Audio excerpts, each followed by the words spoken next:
رمضان، عيالك رجعوا من المدرسه وشكلهم عاملين نصيبه وانا مش مرتاح. ليه بتقولي كده؟ راجعين من المدرسه ضاربين بوز، وبقول لهم عملتوا ايه ما ردوش عليا، ودخل الاوضه وقفل على نفسه. دول عيال، ما تخافيش انا هخش اشوفهم. يا رب خير يا رب، بس انا مش مرتاح. ولادي الحلوين ينفع اخش؟ اتكل على الله يا بابا، اتكل على الله. تصدق انا غلطان بستنزل.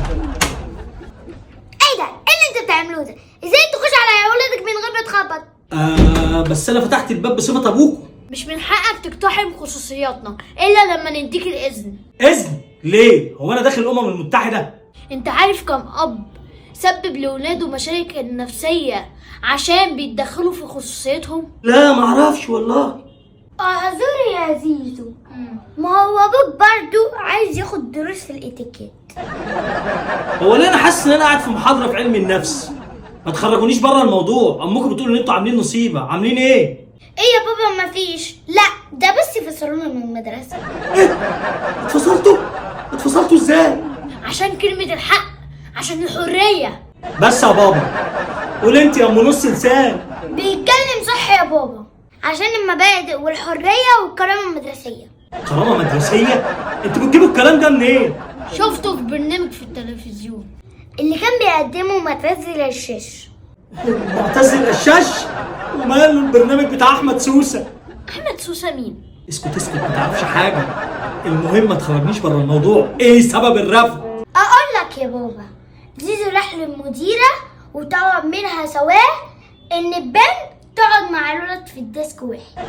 هو ايه اللي انت بتقوليه ده؟ تقصدي المساواة؟ وهو يعني انتوا ما لقيتوش المساواة غير في ان البنت تقعد جنب الواد في الديسك؟ طبعا يا بابا، ده المطلب الاول. ليه؟ هو لسه في مطالب تاني؟ طبعا كتير ولازم تحققها في المدرسه.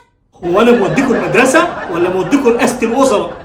يا بابا بلاش تستخف بمطالبنا. زي ما المديره قالت لي غور على فصلك واحسن لك بلاش قله ادب. طب الحمد لله، احمد ربنا ان هي عملت معاك كده بس. ما هو بابا يا حبيبي زيزو ما سكتش. قولي قولي يا وش المصايب. كملي كملي يا اختي كملي. ده عمل اعتزام في وش الحوش وحرض زملائه. ايه وبعدين؟ كملي يا راوتر كملي.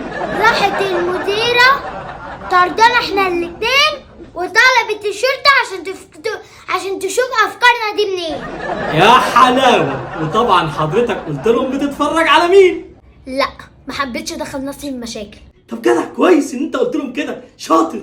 الله، بابا العظيم راجل وطني حر وهو صاحب المفاهيم دي.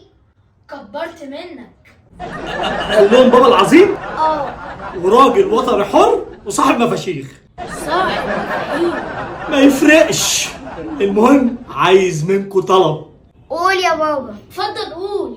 الست اللي بره دي امكم عارفينها ولا وديتوها في داهيه هي كمان؟ لا طبعا منه. يعني انا اللي ابن خالتك؟ مالها يا بابا؟ خدوا بالكم منها في غيابي. ليه هتروح فين يا بابا؟ هروح لفرج. مين فرج؟ ده واحد بيعمل مساج زي الفل، بيخلي الخلايا النايمه اللي في الجسم تصحى. مين دول؟ ده فرج. ابوكوا فين؟ عشان المسلسل بدأ، عشان نتفرج عليه سوا. مسلسل؟ ده خاف من فرج ونط من الشباك. يا لهوي، فرج